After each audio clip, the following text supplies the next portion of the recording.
খালেদা জিয়া সহ বন্দী নেতাকর্মীদের মুক্তির দাবিতে রাজধানীর নয়াপল্টনে সমাবেশ করছে বিএনপি।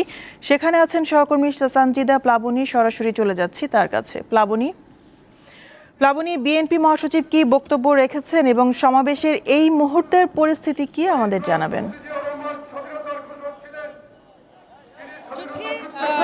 খালেদা জিয়ার মুক্তি সহ কেন্দ্রীয় নেতাকর্মীদের মুক্তির দাবিতে জাতীয়তাবাদী যুব দল আজকের এই সমাবেশের আয়োজন করেছে। নয়াপল্টন এলাকার নাইটিঙ্গেল মোড় থেকে ফকিরাপুর মোড় পর্যন্ত এক পাশের রাস্তা কিন্তু পুরোপুরি আসলে বন্ধ হয়ে গিয়েছে মানুষজনের এখানে উপস্থিতির ফলে। আমি আপনাদের একটু দেখাতে চাই যে পুরো এলাকাতে মানুষের জন্য ভর্তি।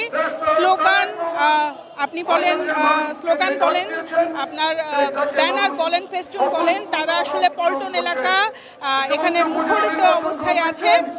মহাসচিব বিএনপি মহাসচিব মির্জা ফখরুলের ৩টার সময় উপস্থিত থাকার কথা, যদিও এখন পর্যন্ত আমরা দেখতে পাচ্ছি কিন্তু যে স্টেজে এখন পর্যন্ত স্থানীয় নেতাকর্মী মানে স্থায়ী কমিটির সদস্য যারা আছেন তারা কিন্তু এখন পর্যন্ত মঞ্চে আসেননি। তবে কেন্দ্রীয় নেতারা আছেন এবং লোকজনের উপস্থিতি কিন্তু আমরা বলা যায় যে সকাল 11টার পর থেকে আসলে পল্টন এলাকায় লোকজন আসা শুরু করেছে এবং তাদের কাছে আমরা জানতে চেয়েছিলাম যে আসলে তাদের এই যে গরমের ভেতরে সমাবেশ কেন বা তারা কেন এই সমাবেশটি করছে। তাদের আসলে একটাই দাবি, তাদের নেত্রীর মুক্তি, তাদের যে কেন্দ্রীয় নেতাকর্মীরা কারাবন্দী হয়ে আছেন তাদের মুক্তি। এবং তারা বলছেন যে তাদের এই দাবি বা তাদের এই আন্দোলন আসলে চলতে থাকবে।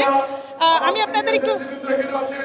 আসলে আপনাদের একটু দেখাতে চাই যে কেন্দ্রীয় নেতাকর্মীরা যারা আছেন, কেন্দ্রীয় নেতাকর্মীদের উপস্থিতি আমরা আসলে এখানে দেখতে পাচ্ছি, কিন্তু যে স্থায়ী কমিটির সদস্য আছে, যারা স্থায়ী কমিটির সদস্য বা প্রধান অতিথি বা বিশেষ অতিথি হিসেবে আমরা মঞ্চে যাদের নাম দেখেছি তারা কিন্তু এখনো এসে উপস্থিত হয়নি।